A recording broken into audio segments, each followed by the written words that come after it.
Bonjour à tous, c'est Drucker qui vous parle pour la première partie de notre review vidéo consacrée à un ensemble de jeux Lego Legends of Shima sorti en 2014. Il s'agira de la référence 110 146, le Flying Phoenix Fire Temple qui ressemble à ceci et donc qui est aussi la plus grosse boîte Legends of Shima Vague 2 2014.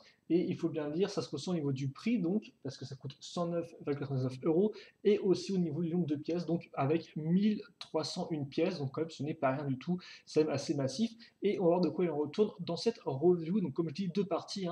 Première partie consacrée aux figurines ainsi qu'aux véhicules de glace, et seconde partie consacrée au Temple du Feu en lui-même, donc avec tout ceci. Voilà, on en reparlera bien sûr ensemble. Donc, d'ailleurs, comme vous pouvez le voir aux figurines, on aura pas moins de 7 figurines, c'est quand même assez impressionnant. Et bon, là encore, on aura la bannière Fluminox mis en avant, les autres figurines remises en avant au-dessus, avec Fluminox là encore en 1-1, et à l'arrière, donc pas non plus des masses de mécanismes qui sont montrés, mais voilà, quand même, voilà, vous avez bien les différents modes, un peu voir comment ça fonctionne, ce que vous pouvez faire avec ça, et bien sûr, bon, on en reparlera dans la vidéo.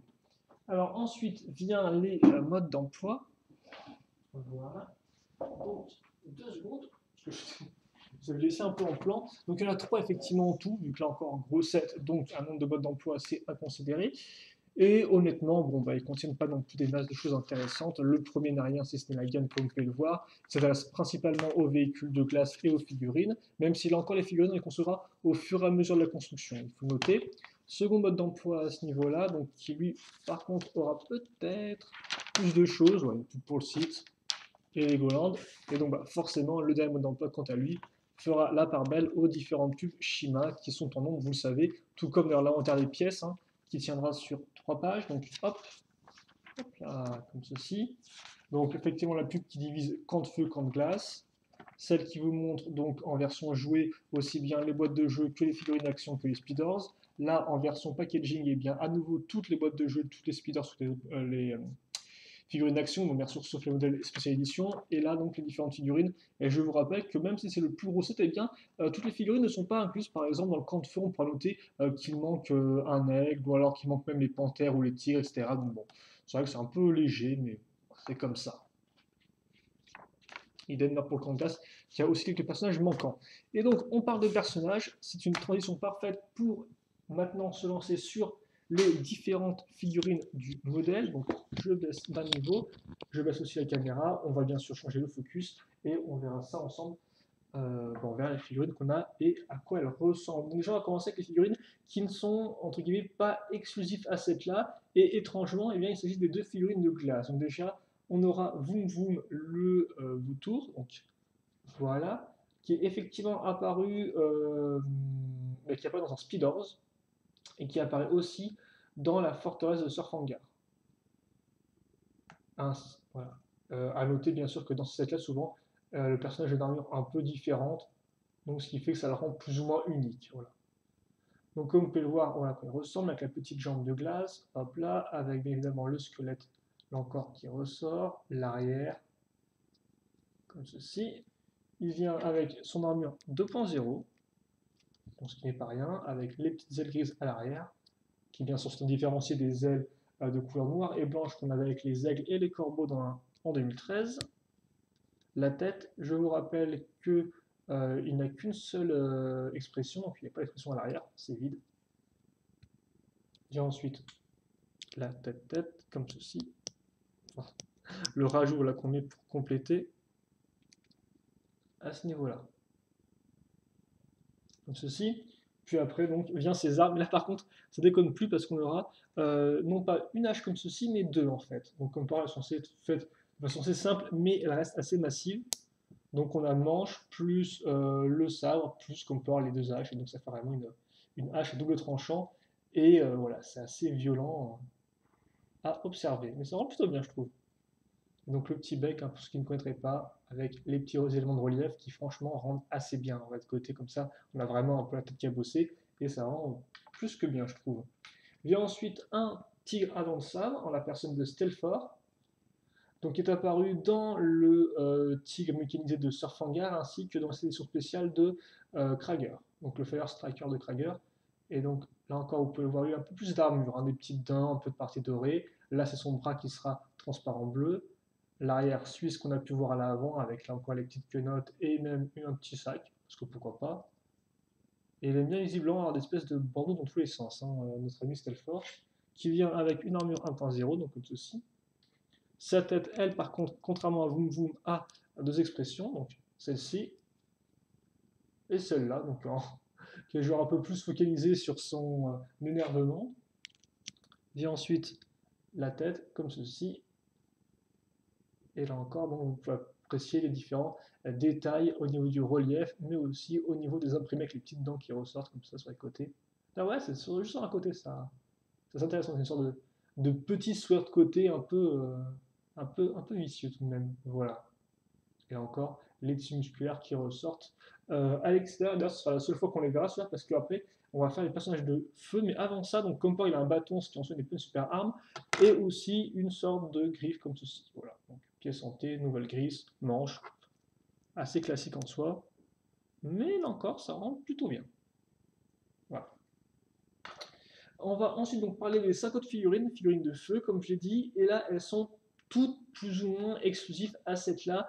Plus ou moins pourquoi? Parce qu'il y en a une, si vous voulez en particulier, qui apparaît dans un autre modèle, mais sous une version quand même assez différente. Et là, ce n'est pas qu'un changement d'armure. On y viendra, mais avant ça, on va s'attaquer au personnage donc, de Tormac pour commencer, donc, qui lui est exclusif, donc un tigre.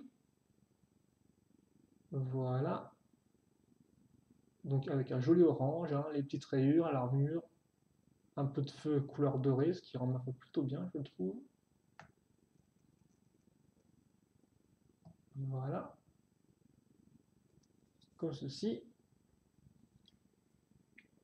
Il aura une armure 2.0, donc avec le petit chien de feu qui va bien.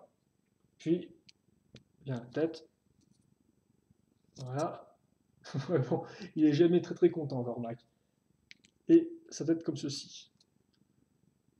Donc par contre, effectivement, que ce soit panthère ou lieu, ils ont tous la même tête qui est celle-ci, hein, souvenez-vous. On a déjà vu une panthère avec... je crois que c'était une des panthères, effectivement, avec le set de Vardy. Donc par contre, comme vous pouvez le voir, on a un trou à l'arrière, donc ça fait qu'on a le bas de la tête qui ressort, ce qui est bon, assez peu élégant en soi. Et par contre, niveau arme, on a quelque chose qui est un peu plus travaillé, parce que comme vous pouvez le voir, on va prendre une fourrure avec plein de tenons, on va passer au milieu une barre, puis après dessus des bras de botte avec des petites manches, des petits manches plus des petites sphères ici, hop là, comme ceci, le cône à ce niveau-là, sur les côtés des flamèches, à l'arrière un manche, et donc on obtient, comme vous pouvez le voir, une arbalète qui, ma foi, est fort aussi et en soi assez détaillée. Hein. Donc voilà, comme ça. Donc bien sûr qui est quand même assez grande aussi par rapport au personnage. Alors on va la mettre comme ceci, et se la mettre un peu droite.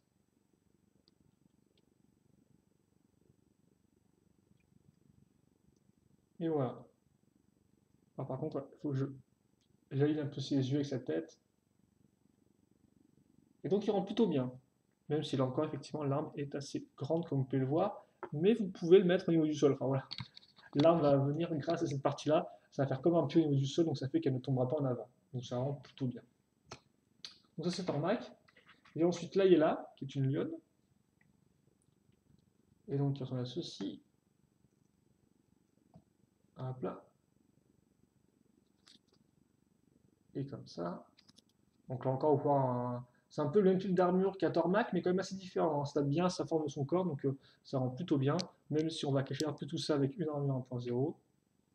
Et la tête, bon, là, il est quand même un peu plus souriante que notre ami Tormac, hein, qui était un peu plus genre vénère tout le temps. Voilà, elle a quand même un peu plus de peps. Et même si c'est une lionne dans l'histoire, elle vient avec ce moule de Z-là, qui par contre n'a pas beaucoup d'imprimés, comme on peut le voir, à part le niveau de l'avant. Hein, elle a rien, elle reste beige à ce niveau-là. Ici, et idem au niveau de l'arbre, ce sera assez classique, puisque là on va reprendre un peu la hache qu'avaient les aigles en 2013. Donc avec la fameuse pièce spécialisée, et comme ceci. Même si elle rend plutôt bien, je trouve, avec cette petite arme comme ça. Voilà. On passe ensuite maintenant à la tribu des Phoenix, avec donc, il faut juste que je me souvienne de son nom à celui-là, parce que c'est pas le plus évident, c'est Foltrax. Donc Foltrax qui est un peu le pilote du temple Phoenix. Et effectivement, il est possible que je ne sais plus si j'ai donné le vrai nom du set en début de vidéo, mais c'est le Flying Phoenix Fire Temple en anglais, et c'est le temple du phénix de feu en français. Voilà, c'est 1146 au niveau de la référence. Et donc voilà à quoi ressemble notre ami Foltrax, c'est comme je l'ai dit, pilote, et donc forcément niveau imprimé, ça suit son métier, quoi, entre guillemets, son job, vu qu'on a le plein de ceintures, d'armures, une sorte de petite hélice à l'arrière, comme vous pouvez le voir, qui est assez rigolote, des petites poches qui vont bien, donc là lui il est assez équipé. Il vient avec une armure 2.0, et les petites ailes orange. Et par contre, comme vous pouvez le voir ici, l'accroche ne sera pas orange, contrairement aux autres figurines, par exemple aigle, corbeau ou encore vautour qui avaient une couleur d'accroche qui était la même couleur que leurs ailes. Et bien là, ce ne sera pas orange, ce sera doré. Voilà. La tête.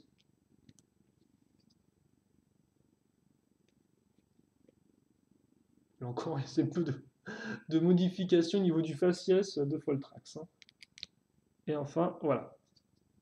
Comme ceci, avec les petites flamèches au-dessus et un diadème qui lui est unique. Enfin, qui lui est tout simplement unique par rapport aux autres figurines Phoenix de ce set. Et il vient avec cette arme-là. Donc une lance avec au bout une pointe, là encore assez simple, mais je trouve que ça fonctionne plutôt bien. Autre figurine, c'est notre ami donc Phoenix, qui est donc un enfant Phoenix, comme vous pouvez le voir, même s'il a quelques millionnaires à son compteur, il reste qu'il a des petites jambes. Voilà son imprimé de corps et l'imprimé à l'arrière. Donc là, comme vous voyez, c'est quand même complètement différent de Foltrax. Hein. Plus tout le même rôle. Bon, là, on passe rapidement dessus. Hein. Voilà, c'est un de ces bâtons de feu avec une manche le plus, enfin avec le manche, l'armure. Et par contre, niveau elle, comme vous pouvez le voir, comme c'est un gosse encore, il a des petites flamèches à l'arrière, ce qui est assez original et assez rigolo, je trouve. Assez mignon.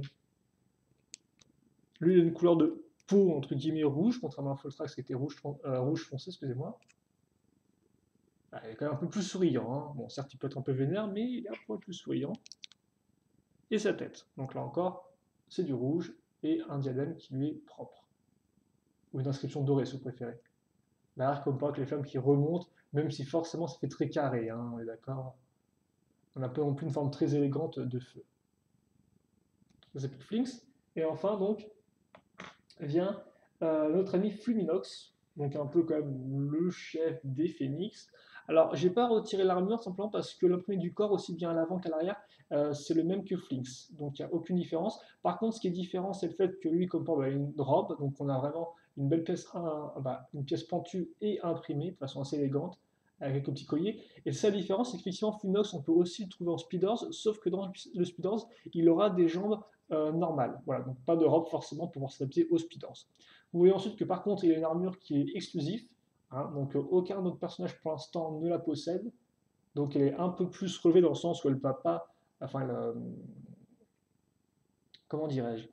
On dirait qu'elle est un peu moins massive à l'avant. Et par contre, ouais, elle a carrément des ailes sur les côtés niveau épaulettes, l'arrière avec le hop là qui englobe la tête, et comme ceci. Donc quand même une très belle armure, je trouve. La tête, par contre, je vais vous montrer séparément la tête. Donc bon, il est rentré pas content. Plutôt ok là, visiblement. Hop. Et là encore, comme vous pouvez le voir, lui, niveau diadème, il a aussi des petites flamèches sur le côté de ses yeux, donc ce qui rend vraiment bien avec le combo rouge et doré, qui est, ma foi, assez magnifique. Et il a une sorte de sceptre de feu qui ressemble à ceci. Donc en clair, au milieu, on reprendra ces pièces-là, et on utilisera les deux tons sur les côtés pour accrocher nos petites coupoles plus les flamèches.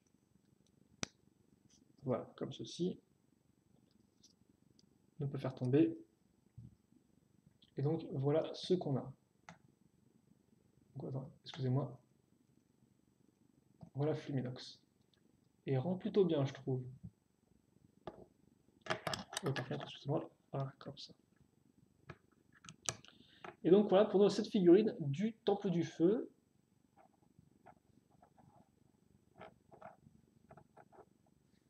Hop là. Donc maintenant qu'on a fait figurine, on va passer au véhicule de glace, parce qu'effectivement on a certes un Temple Phoenix du Feu, mais on a aussi un véhicule de glace comme je l'ai mentionné, et on va voir que c'est pas non plus un petit véhicule, quoi. Il a quand même des points assez intéressants, et un certain mécanisme qui est plutôt marrant d'analyser, entre guillemets, de voir un peu ce qu'il en ressort. Donc la base du véhicule ressemble à ceci. Alors par contre, excusez-moi juste, voilà, le temps de Voilà, faire un petit focus qui va bien. Donc, comme on peut voir, en tout, c'est pas non plus super intéressant. On a une sorte de rectangle un peu, bon, c'est un peu plus petit à l'arrière qu'à l'avant. En soi, ça n'amène pas grand-chose vraiment d'intéressant, hein. Vous avez les petites dents ici. Et si on regarde sur le côté, c'est là où les choses deviennent intéressantes, c'est que là, on aura bon, l'accroche pour la roue arrière, là, l'accroche pour les roues, ou plutôt les chenilles à l'avant, et surtout, on peut voir déjà un peu comment fonctionne notre mécanisme à l'aide de deux parties essentielles. Donc à l'avant, on aura ça. Donc comme on peut voir, ça c'est quoi? Eh bien, c'est une pièce pentue qui est accrochée là-dessus, et donc déjà on peut noter que la pièce n'a pas de friction à ce niveau-là. Donc là, vous pouvez la faire bouger bah, sans difficulté. On note aussi la petite pièce bleue qui ressort et en fait qui va permettre à cette pièce-là de ne pas trop se lever. En clair, ça servira de bloc. Donc là, je la lève et elle se bloque d'elle-même contre la pièce bleue. Vous noterez aussi le fait que ça soit lisse, important, et idem en dessous, c'est du lisse. Donc ces choses sont importantes à retenir pour la suite des opérations. Puis, si on va à l'arrière du véhicule, on se rend compte qu'on a une espèce de petite pièce en T, en clair, comme ceci et comme cela. Si je la bouge, hein, on a vraiment cette espèce de module en T qu'on peut bouger. Là encore, deux choses à noter, c'est la présence donc d'une pièce lisse qui peut faire coulisser l'ensemble. C'est aussi le fait qu'on a un élastique qui est relié à l'arrière et donc qui permet à la pièce de revenir d'elle-même comme ceci sans difficulté. Et puis enfin, là, pile poil l'espace ouvert, comme vous pouvez le voir, fait en sorte que la pièce ne pourra pas tomber, hein. Vous voyez comme ça, elle se bloque ici, et donc ça fait qu'on a une pièce en T, enfin un élément T qui est entre guillemets bien bloqué dans cette espèce de glissière qu'on a créée à l'aide de pièces lisses et de briques tout à fait traditionnelles. Donc avec ça, on a vraiment un mouvement d'avant en arrière sans problème et en plus qui peut en revenir. Enfin, on notera les petites pièces pentues ici qui seront utiles pour bloquer quelque chose, ça viendra par la suite. Idem, vous noterez aussi le fait que là, le relief de la pièce fait que la petite pièce grise est un peu plus surélevée par rapport à la pièce lisse. Ça aussi, ce sera utile pour la suite. Et là encore, à ce niveau-là, vous avez donc des pièces pentues qui seront utiles pour servir un peu d'encoche, même si plus à ce niveau-là vraiment qu'à l'avant, hein. Voilà. Donc voilà ce qu'on a pour, entre guillemets, le fondement du véhicule. Voilà. Donc on va tout à fait peut-être accrocher les roues maintenant, ou tout du moins les roues à l'avant, donc les chenilles. Et comme on peut voir, là encore, assez intéressant de noter, c'est qu'on n'aura non pas une seule poutre, mais deux poutres en fait, qui permettront le passage d'un élément bien particulier. Et en fait, je me demande si je ne devrais peut-être pas carrément, ouais, vous mettre en fait l'élément tel quel avant de mettre les chenilles, parce qu'effectivement, ce sera mieux pour comprendre un peu le mécanisme. Et donc l'élément en question, c'est ça.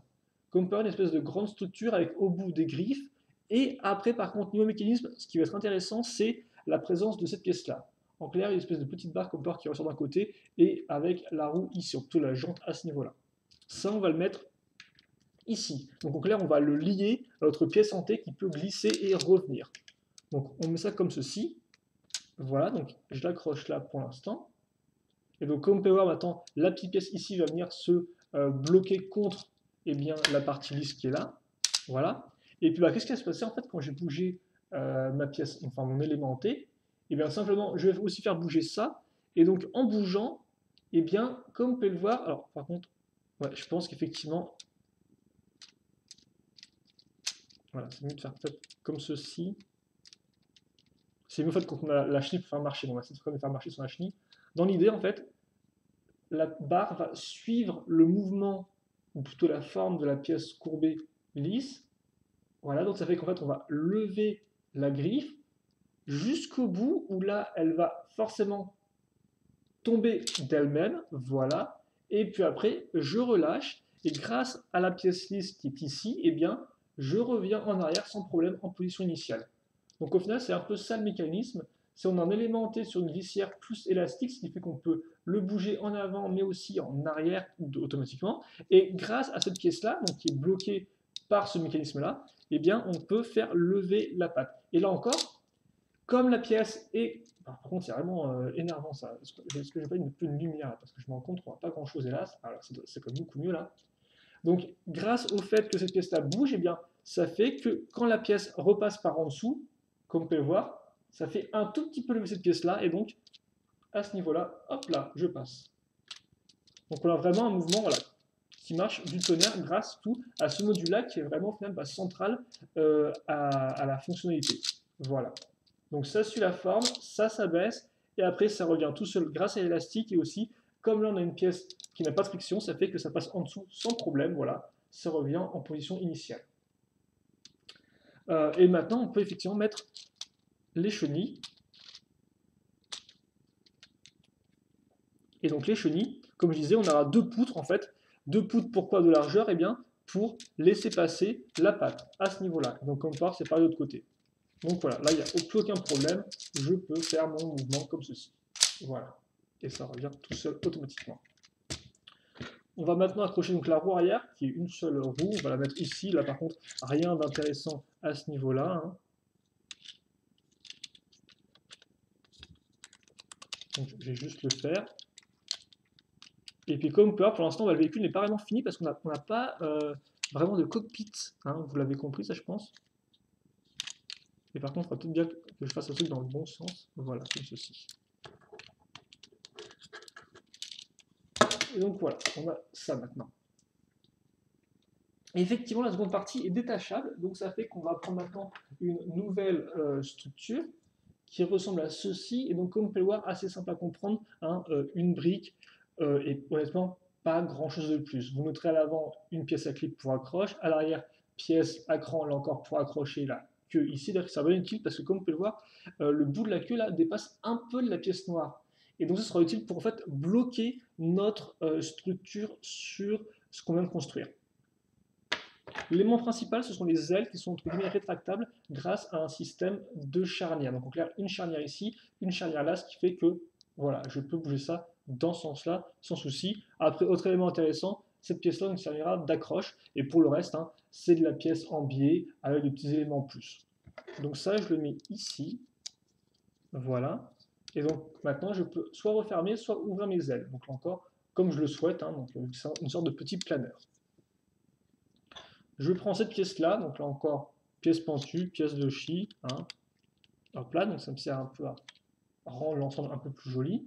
L'avant maintenant, donc grâce à la pièce d'accroche ici, en deux parties.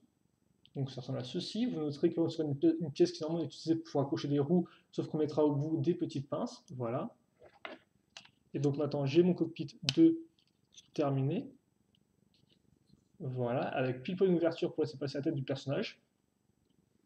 Et après, je n'ai plus qu'à prendre donc, ceci, un lanceur tout fait que je vais accrocher à ce niveau-là. Et voilà, là j'ai ça qui est fait.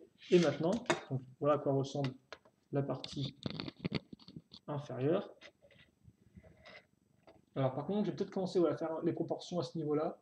Donc je vais juste faire un petit marrant. Donc là, niveau dimension, le planeur c'est du 6 cm de hauteur. 23 de longueur et 18 de largeur. Alors, 23 de longueur, je ne sais pas trop ce qu'ils ont fumé. Ah si, c'est 23 de longueur, effectivement, avec la queue. On ne croirait pas comme ça, mais c'est quand même 23 cm de longueur. Ouais, parce que forcément, je prends mes chiffres de la boutique officielle Lego, et des fois, les chiffres sont pas le temps bons, mais des fois, on peut se tromper. Donc voilà, comme ceci. En mode ouvert, il est quand même un peu plus grand. Bien sûr, ça, vous pouvez le bouger, et bien sûr, ça se tire. Hein. Ce sont des lanceurs, donc comme ceci, voilà. Hein. Hop là. Juste une pression. Là encore, si vous bougez la queue, vous pouvez. Même, ce sera pas vraiment conseillé en mode 2 en 1, quoi. Enfin, en mode réuni. Voilà. Ça s'ouvre, comme ceci. Et donc après, si je veux, je peux mettre un personnage à ce niveau-là.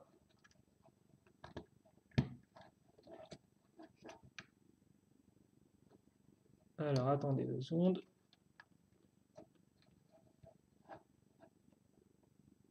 Voilà. Comme ceci. Donc, il y a plus possible qui ressort, ce qui est assez mignon.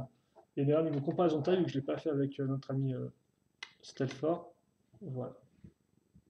Donc, comme vous pouvez le voir, on a en soi un véhicule de bonne facture. Et ensuite, on va le donc, mettre là-dessus. Donc, je n'ai plus qu'à le mettre là-dedans. Et comme vous pouvez le voir, c'est assez intéressant, c'est ça là. L'espèce de petite plaque ici qui font comme des escaliers. Ça, c'est utile pourquoi? Et bien en fait, pour coincer le véhicule dans ce dont je parlais tout à l'heure, en clair, l'espace ici, là, avec un espace qui est surélevé par rapport aux pièces lisses, et aussi à l'avant à ce niveau-là. Donc, en clair, je mets ça là. Et comme vous pouvez le voir, justement, ça c'est assez intéressant, rigolo à voir, c'est que, eh bien, Je mets ça ici, donc on peut voir ça peut un peu bouger. Donc à ce niveau-là, là, hop là. Et donc, je vais, hop là, faire glisser ça en bas. Et là, en fait, j'ai bloqué la queue, donc maintenant grâce à ça. Et donc là, j'ai vraiment quelque chose qui ne bouge pas, qui est stable. Et surtout aussi, j'ai mon véhicule qui est terminé parce que là, il est complètement assemblé, la partie inférieure, tout comme la partie supérieure. Et comme vous pouvez le voir, là encore, il fait une bonne taille, hein. On est dans du 16 de hauteur, 21 de longueur et 12 de largeur. Forcément, contrairement au planeur, il gagne surtout en hauteur, hein. Le il est beaucoup plus massif. Et on a vraiment d'avoir une espèce de bête, si vous voulez, qui est un peu à quatre pattes, avec ses pattes devant qui sont baissées, ses pattes derrière un peu surélevées, et donc qui est vraiment en train de renifler le sol, comme pareil, donc avec les crocs ici. Alors les yeux, il faut s'imaginer à ce niveau-là, je pense, et bien sûr les pattes ici, voilà. À noter, on peut faire fonctionner le mécanisme comme ça, donc ici. Alors forcément, ça fera un peu relever la partie arrière du modèle, hein, comme ça, la partie supérieure, mais le mécanisme est toujours fonctionnel. Par contre, si vous mettez les lanceurs trop comme ceci, donc à ce niveau-là, là, hein, il y a vraiment une grosse partie du véhicule qui va remonter avec.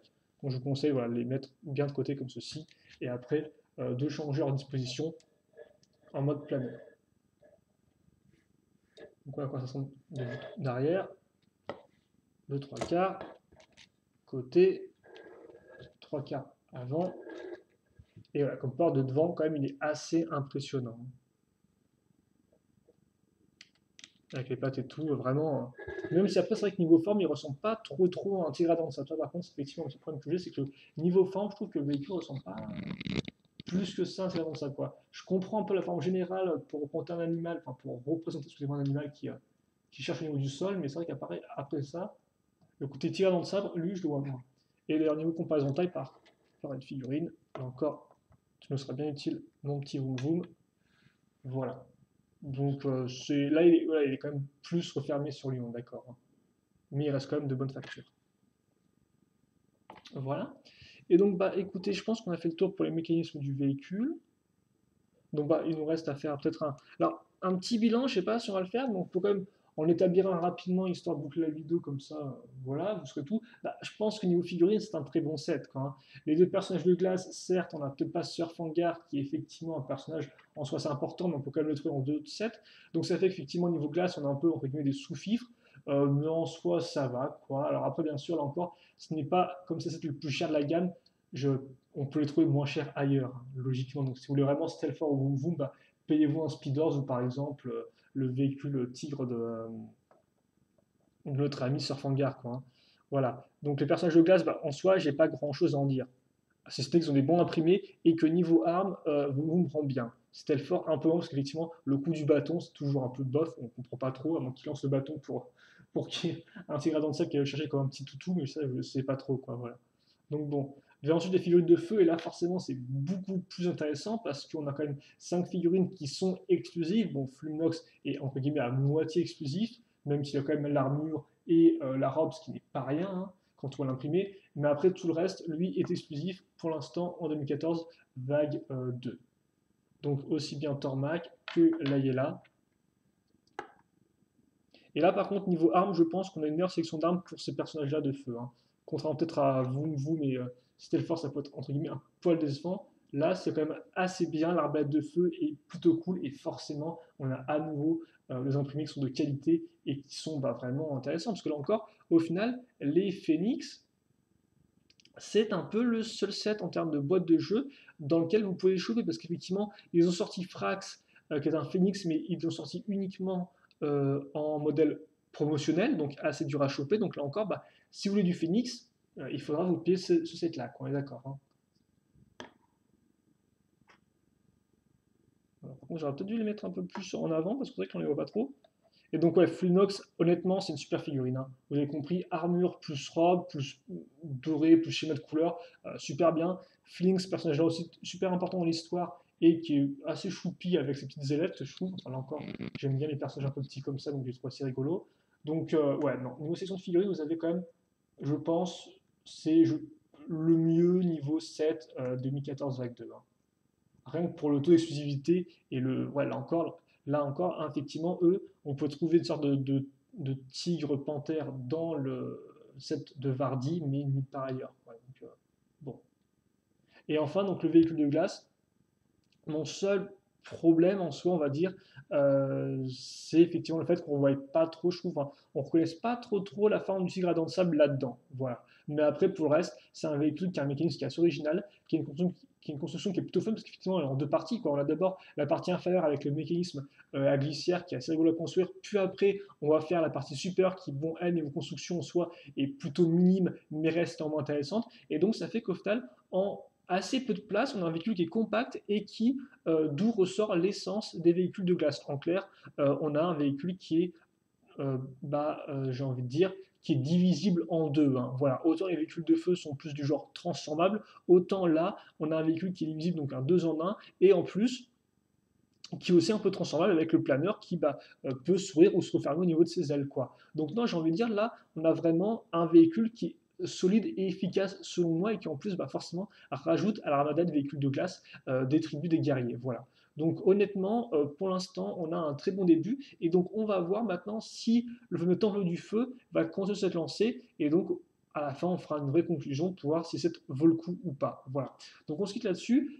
Vidéo un peu longue quand même pour cette figurine à un véhicule. J'espère vraiment que vous l'avez apprécié. Si vous avez des questions, des commentaires, pas les poser. J'y réponds avec grand plaisir comme d'habitude. Et puis nous, eh bien, on se retrouve tout de suite donc pour le temple du feu. Voilà, donc du côté des Félix. Allez, à toutes pour la seconde partie de la review. Salut.